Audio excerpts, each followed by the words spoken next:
Good morning, everybody. Once again, my name is Justin Wendell, and I have the privilege of introducing our next speaker for the day. Dr. John Thomas is an assistant professor for the Department of Human Genetics at the University of Texas Rio Grande Valley School of Medicine.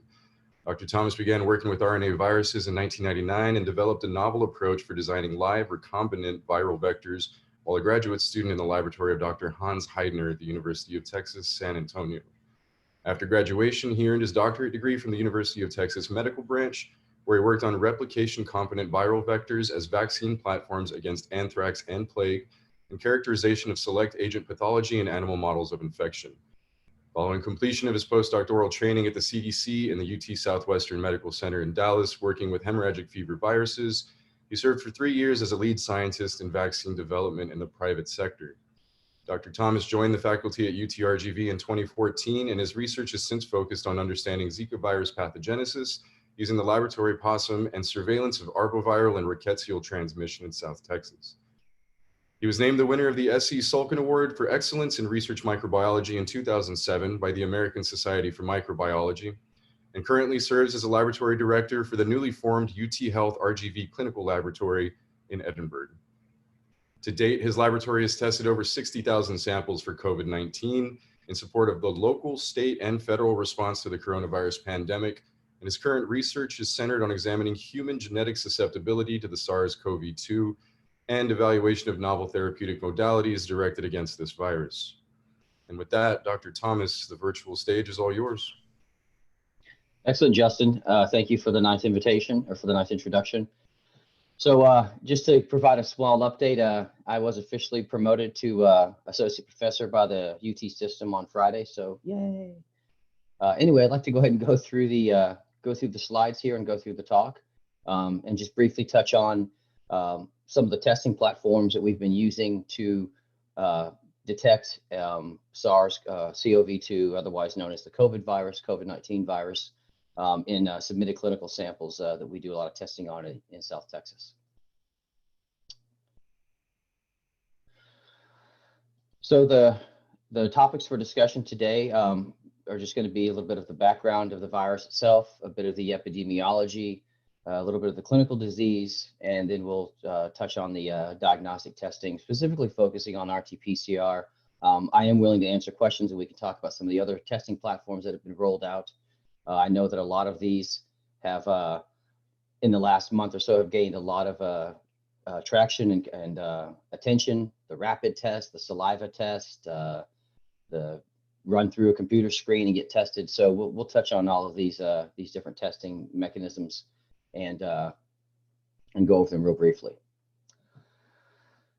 So when we talk about the coronavirus, and again, I don't want to make this a class on virology, but it's important to understand some of the basic parts of the virus, because this is what our testing strategies rely on, whether you're using the saliva test or some of the kind of rapid test, or you're using the gold standard test, which is reverse transcription, RT-PCR.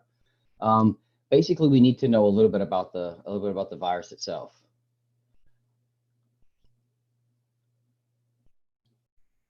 There we go. Let's see if I got the screen sharing. Is everyone able to see the screen now, I hope?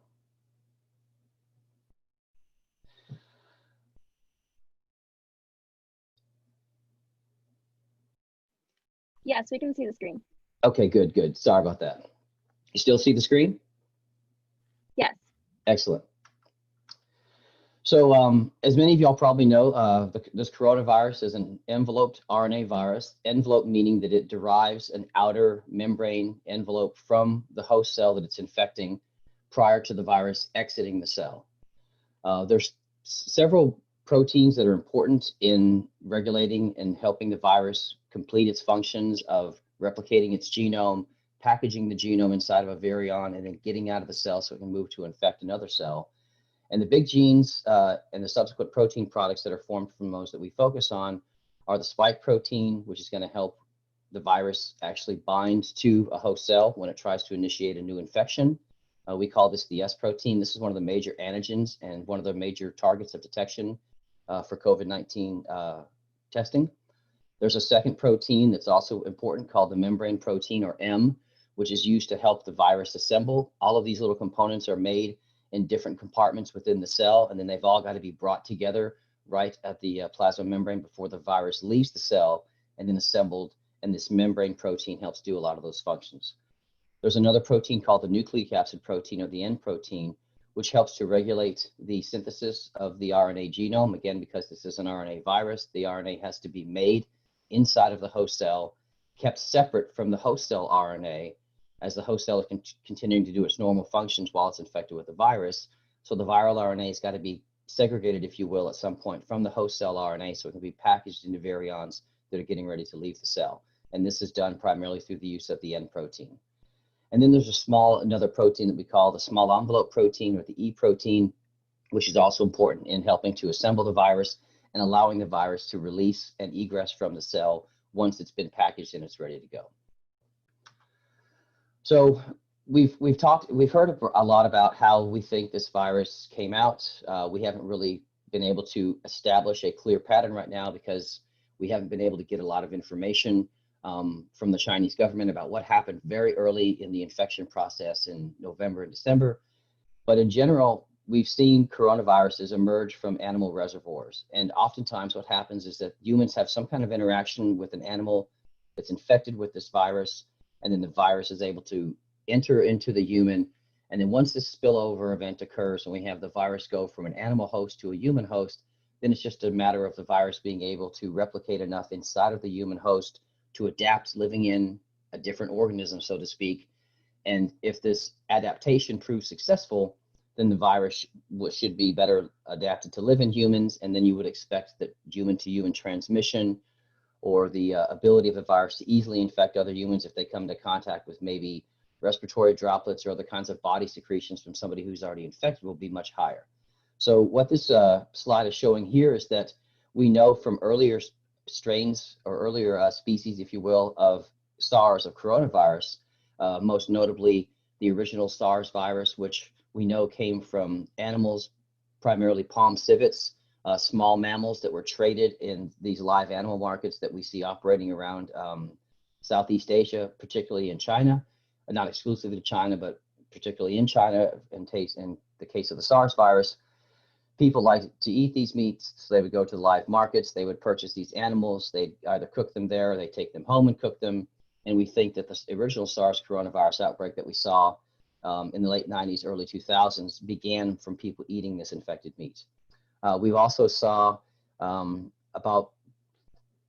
seen some evidence that there is another coronavirus that's called MERS, Middle East Respiratory Syndrome virus, that normally infects camels.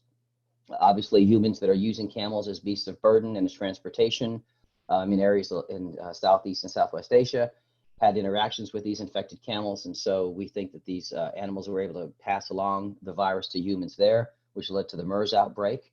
And of course, we're now focusing on the SARS-CoV-2 COVID-19 outbreak, which we suspect in all likelihood was a transmission of the virus from bats into humans.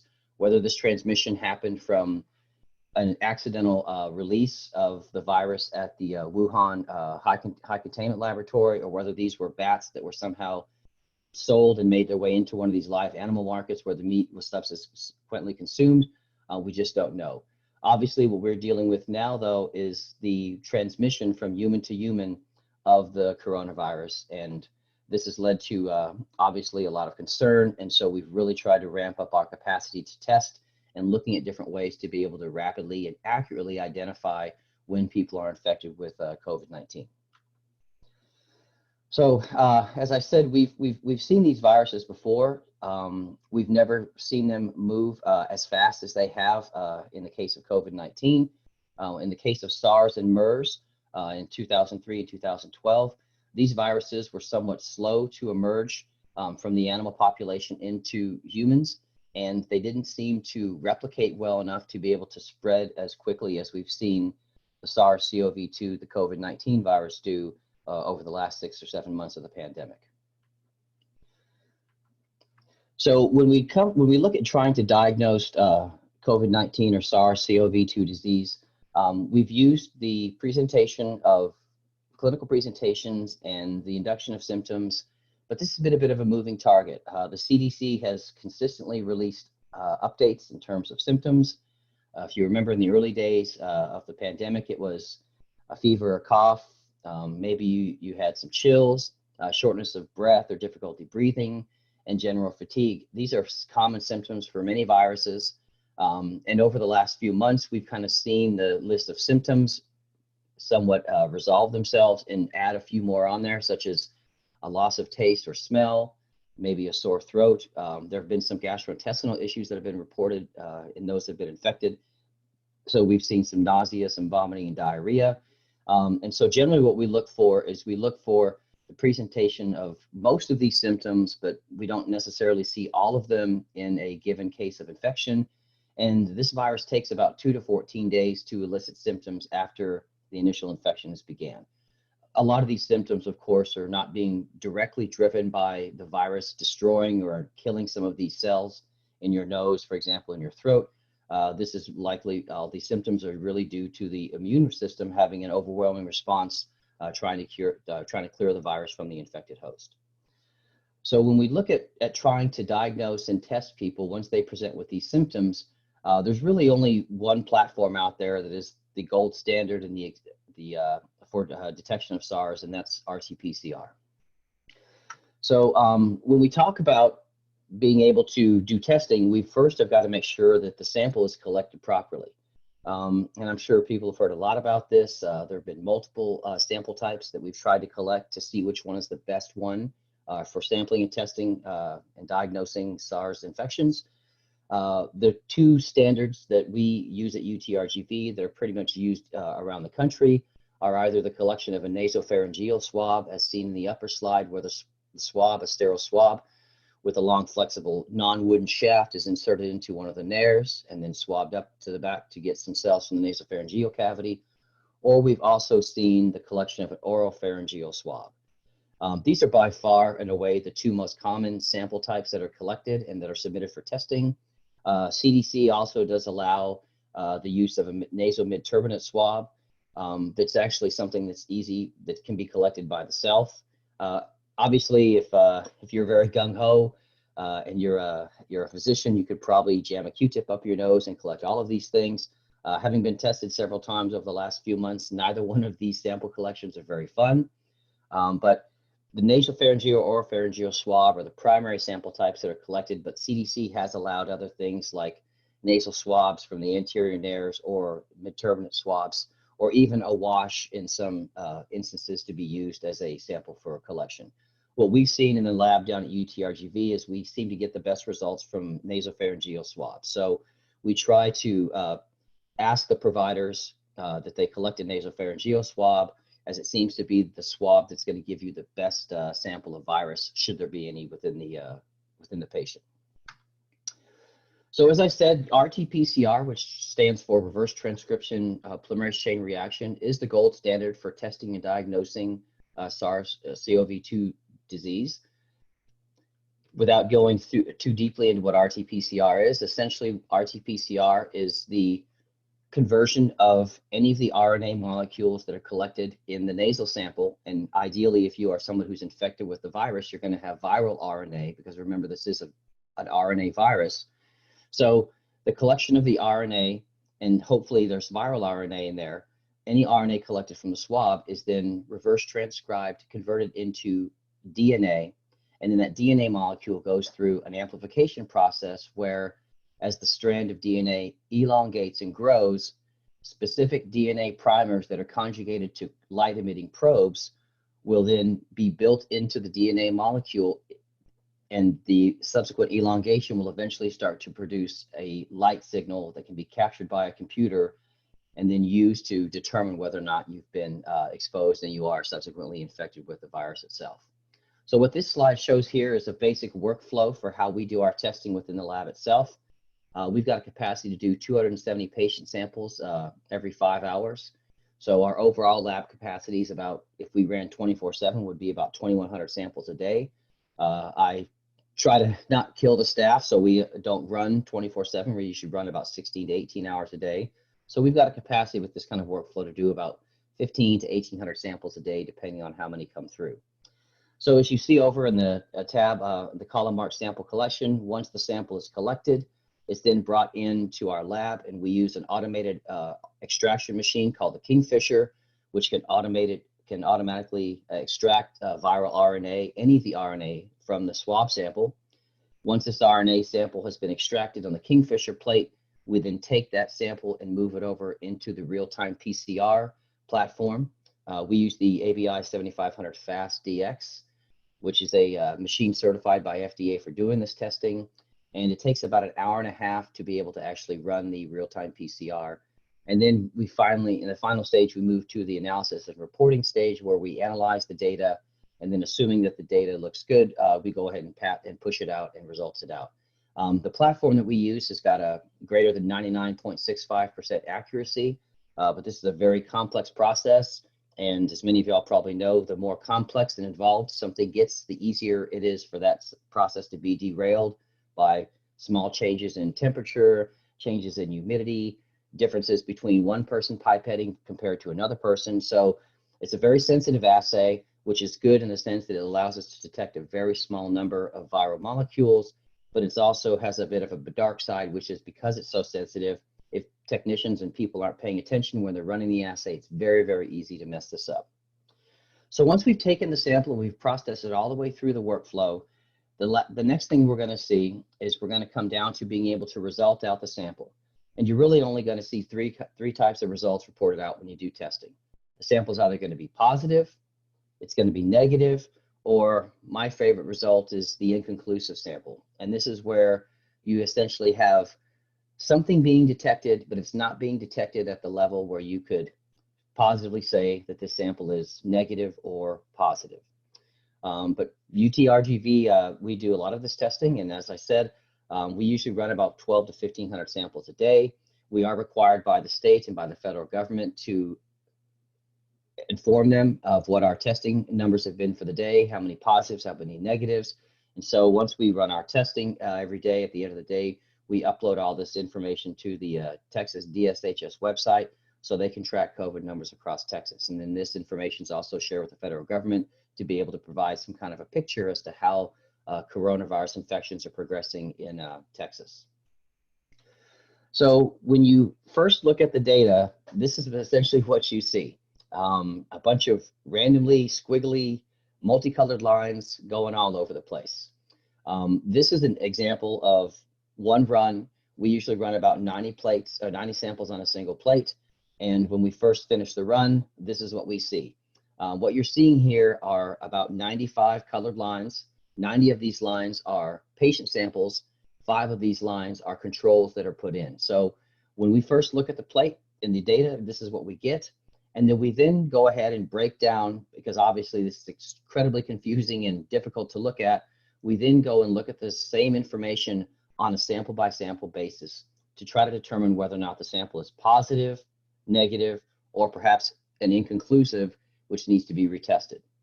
So if we break this down and we look at just a single sample by itself, and you probably will admit this is a lot easier to look at than 900 color lines on the screen at the same time, what we see are, hopefully, if you've got a positive sample, you're going to see this nice gradual curve. We call these an amplification plot, where down here is the cycle number. This is the RTPCR elongation process occurring over here.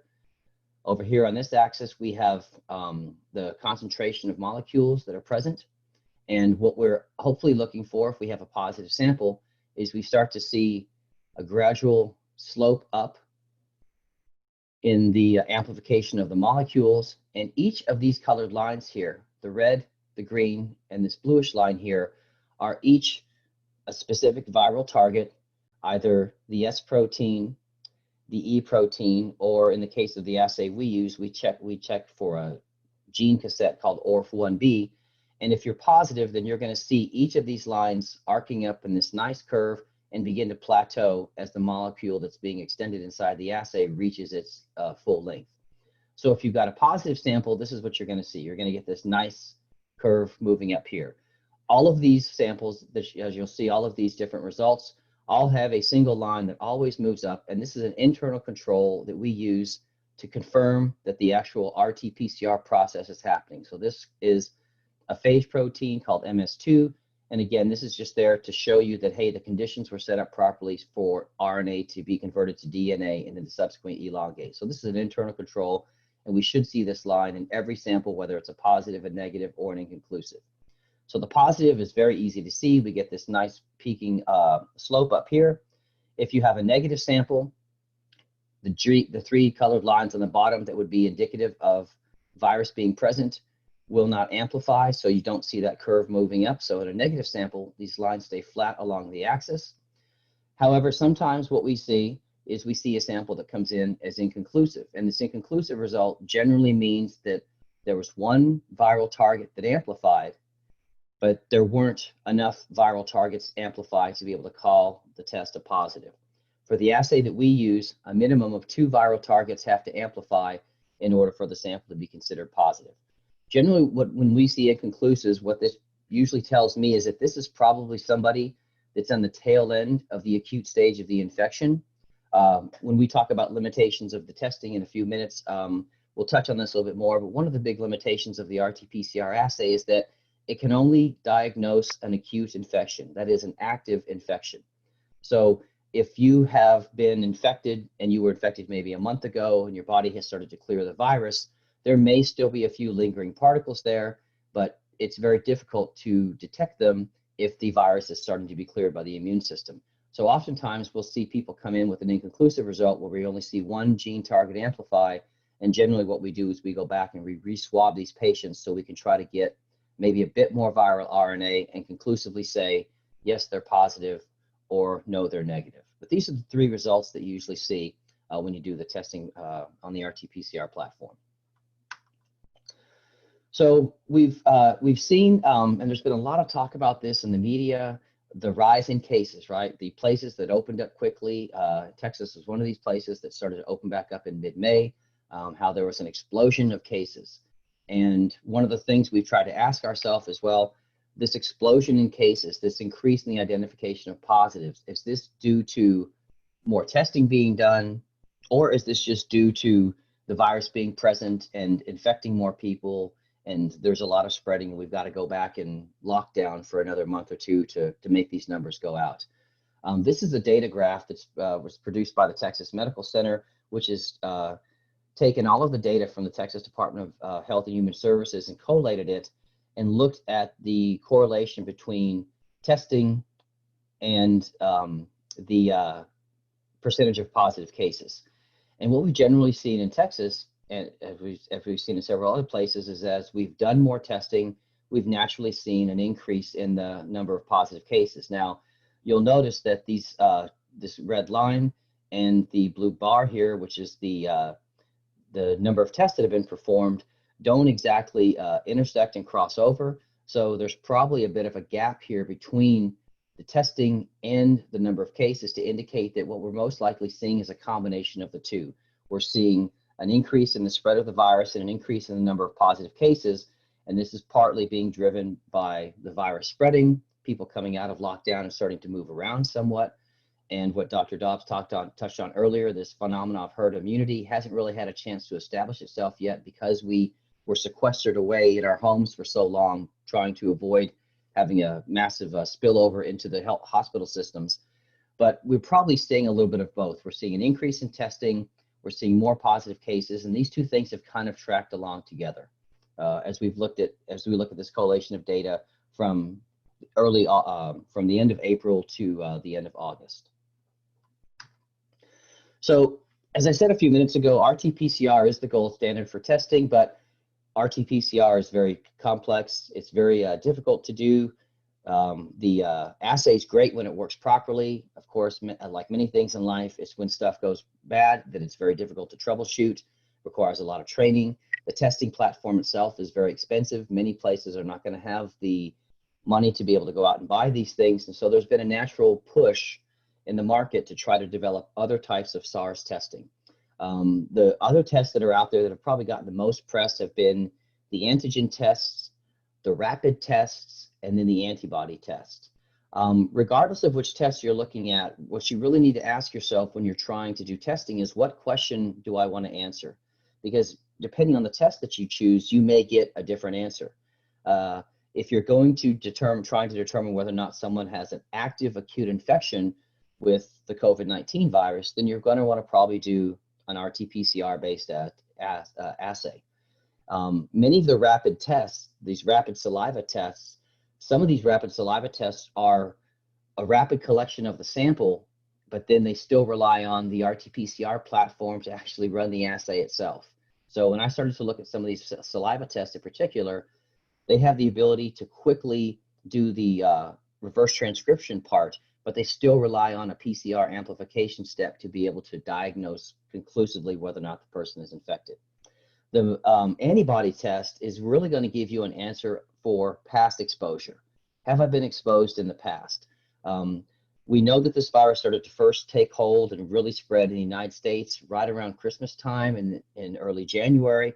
And I've had several colleagues that were on the West Coast at conferences in late December, early January, came back to South Texas and were very, very ill for 2 or 3 weeks. And then they got better. And one of the questions that they've asked is, was I infected or exposed in the past to the coronavirus? One way that you can determine that is by doing an antibody test to be able to determine if there are IgG molecules that are present that will react to the SARS virus. So the picture that you see here is the machine that we use at UTRGV, the School of Medicine, to do the antibody testing. It's called the Alinity platform. And essentially you can just load serum samples, as this gentleman's doing, into these front cassette slots.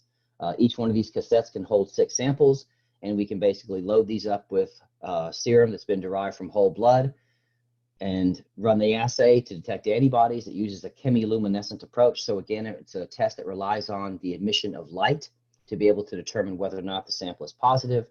And the entire test process, from spinning down the whole blood into sera and subsequently running it on the machine, takes us about 35 minutes.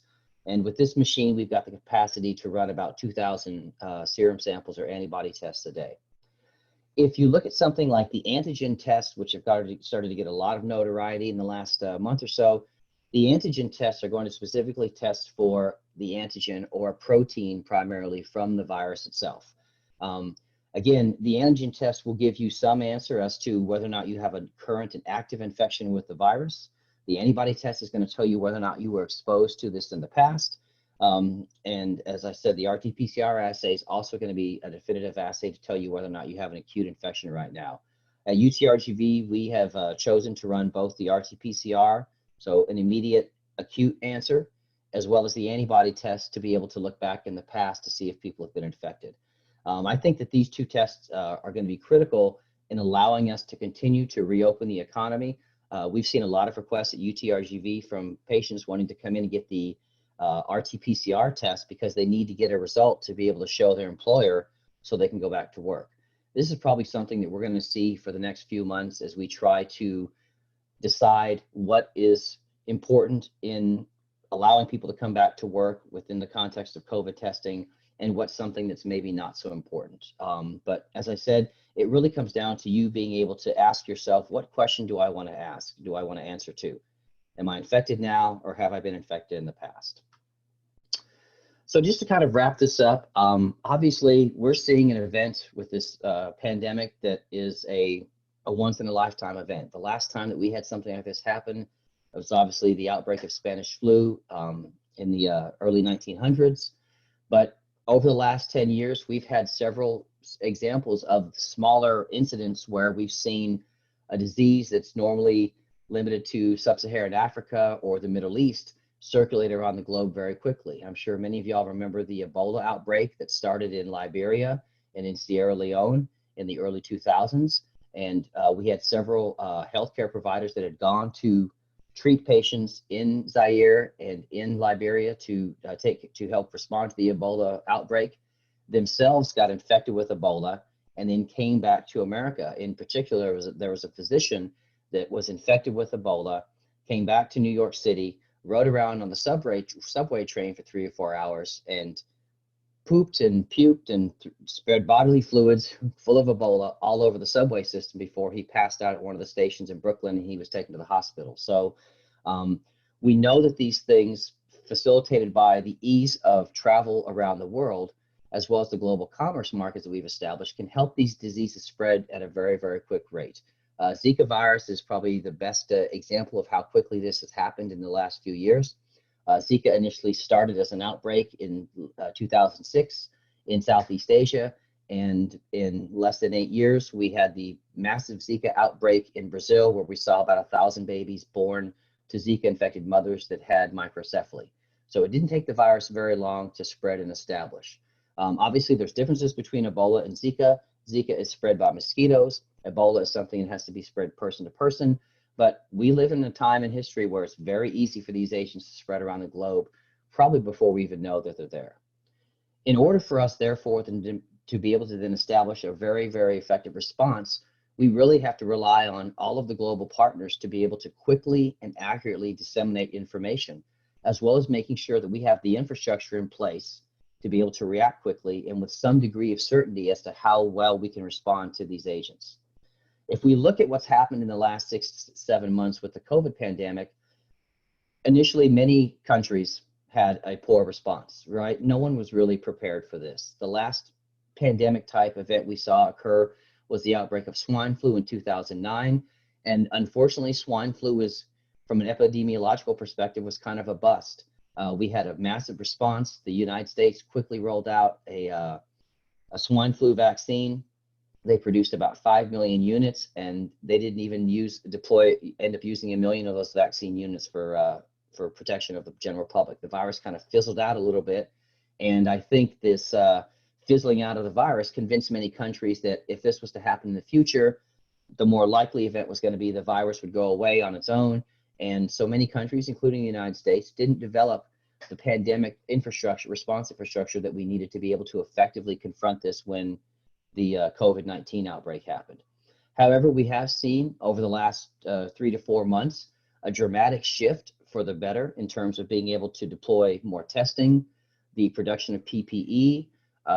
The President of the United States was able to use the Defense Act to get manufacturers to manufacture things that were desperately needed, like ventilators and masks and that kind of stuff, and gloves. And obviously, this has helped us in the deployment of the resources that we would need to better manage the pandemic.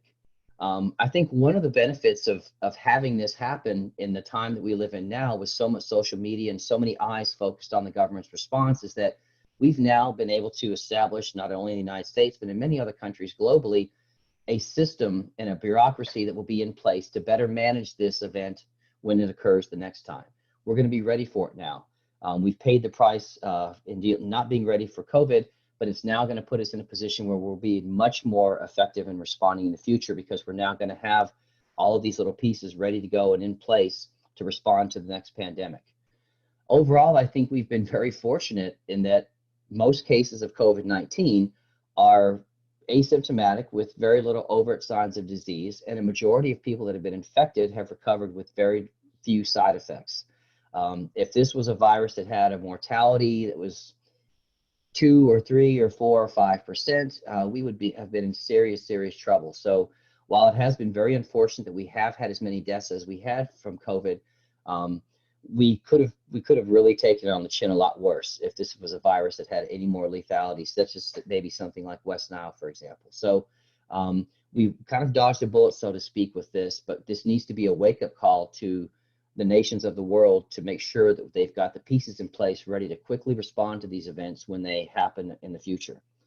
And I think that ultimately our success in confronting these pandemics and these agents that drive these events is really going to be a defining factor in how successful we as a species can be the next time we see one of these viruses emerge in the population. We have seen neglected tropical diseases, NTDs as we call them, emerging into the population off and on for the last 25 years. Some of these events may have been driven by the movement of humans into places where they haven't lived before, deforestation and the destruction of some jungle areas has allowed people to then move in there and build farms and that kind of stuff. You have mosquitoes perhaps living in those areas carrying these viruses that they've never seen a human being before. And now when you have people living there, we're going to kind of drive the introduction of these agents into the humans that live there, as well as just the fact that, as I said earlier, we have such a rapid and efficient travel system that it's very easy for these agents to be picked up in one area and subsequently shuttled around the globe before we have a chance to really respond to them. So being able to have the network that we've established right now for COVID is going to be very beneficial, I think, for us moving forward when we see another one of these agents come out again. So just to wrap things up, I just would like to try to acknowledge there's too many people to acknowledge and thank on this. It's been a very big effort to try to create a testing lab at the University of Texas, Rio Grande Valley School of Medicine, not because the infrastructure wasn't in place, but there's a lot of infrastructure that's required to make this kind of effort happen. So there's a lot of people that have contributed to this. We have a lot of staff members that work towards not only doing the testing, but making sure that we can treat patients at the drive-through clinics in terms of sample collection. There's a lot of administrative support that's required in terms of being able to help us do the paperwork and make sure that we have supplies ordered, as well as the logistical support. When you're trying to enter into the medical system, Athena, for example, is the system we use, enter into the medical system the results of 60,000 patients and then share those results with the state and the federal government. It can be very laborious. And so we've had a lot of people helping us make all of this process go along. And I think the one group that we do need to acknowledge have been our families for tolerating the very, very long hours of work, of quarantine, and the moving goalposts that we've had with this virus. We started off in early May when the state of Texas reopened, thinking, aha, we're past this. We're going to be able to go out and go to the beach and go to the movies again and restaurants and do all these fun things. And that lasted for about 2 weeks. And then the cases dramatically spiked up and everything got shut down again to some extent. It's been very, very stressful, not only for us, but for everybody around the country.